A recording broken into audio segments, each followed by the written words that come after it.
మనుషులకి జంతువులకి మధ్య ఉన్న తేడా ఏంటో ఈ స్టోరీ ద్వారా తెలుసుకోండి. Story number 492. ఒక మనిషి ఒక ఫారెస్ట్కి వెళ్తాడు. అప్పుడే ఆకలితో ఉన్న ఒక పులి ఇతన్ని వేటాడుతుంది. వెంటనే ఆ మనిషి పక్కనున్న ఒక చెట్టు పైకి ఎక్కేస్తాడు. అప్పుడు అక్కడ ఉండే కోతి ఈ మనిషితో, ఏం భయపడకు, పులికి చెట్టు ఎక్కడం రాదు, అది వెళ్ళిపోయిన తర్వాత నీకు చెప్తాను అని చెప్తుంది. కొంతసేపు తర్వాత ఆ కోతి నిద్రపోతుంది. ఇప్పుడు కింద ఉండే పులి మనిషిని చూసి, నువ్వు కానీ ఆ కోతిని కిందకి తోసేస్తే దాన్ని తినేసి నిన్ను వదిలేస్తాను అని చెప్తుంది.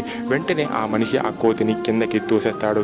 కింద పడిన ఆ కోతిని చూసి ఆ పులి నవ్వుతూ, చూసావా, నువ్వు సహాయం చేసిన మనిషే నీకు ద్రోహం చేశాడు, నేను నిన్నేం చేయను, నువ్వు వెళ్ళి ఆ మనిషిని కిందకి తోసేసాయి అని చెప్తుంది.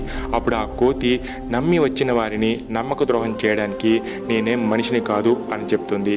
ఇదే విధంగానే మనల్ని నమ్ముకొని వచ్చిన వాళ్ళకి సహాయం చేయకపోయినా పర్లేదు, కానీ నమ్మక ద్రోహం మాత్రం చేయకండి.